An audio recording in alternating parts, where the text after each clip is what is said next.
Buried Alive, The Tragic Mystery of Ursula Herrmann. September 1981, a late summer evening near Lake Ammersee in Bavaria, Germany. 10-year-old Ursula Herrmann sets off on her bicycle for the short ride home from her uncle's house. It's a path of only a few hundred meters through a small patch of woodland known as the Weingarten Lied. But Ursula never arrives. What followed was a nightmare that would haunt Germany for over 40 years. After weeks of searching with a massive police force, investigators discovered something horrifying buried 80 centimeters deep in the forest floor. A massive wooden box. When they opened the lid, they found the tragic truth.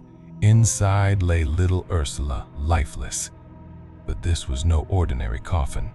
It was a complex, cruel dungeon.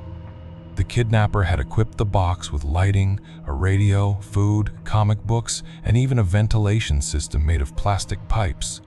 Everything indicated that the girl was meant to be held captive to extort a ransom of 2 million marks. But the plan failed in the most tragic way. The ventilation system did not work. Because there was no air exchange, Ursula suffocated within hours of her abduction. The case became one of Germany's most famous cold cases. For decades, the justice system searched for the perpetrator. There were ransom notes with bizarre demands and recorded phone calls where only a distinct radio jingle could be heard. But hundreds of leads led to nothing. It wasn't until 2008, nearly 27 years after the crime, that a spectacular turn occurred. A former neighbor, Werner Mazurek, became the prime suspect. An old tape recorder found in his possession was allegedly capable of producing the exact sounds heard during the ransom calls.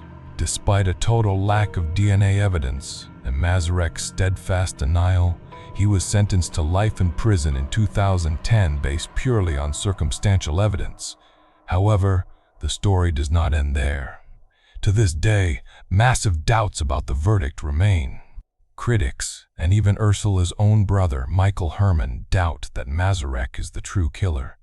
The evidence was thin. The technical reports on the tape recorder are considered highly controversial by experts, and some clues suggest a group of perpetrators from a completely different background leads that many believe were never properly investigated.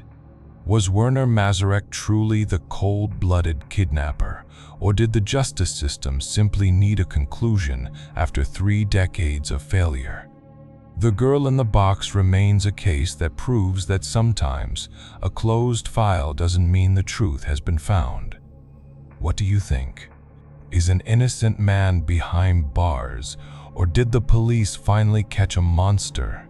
Share your thoughts in the comments. Subscribe to stay tuned for more deep dives into the world's most complex cold cases. We'll see you in the next one.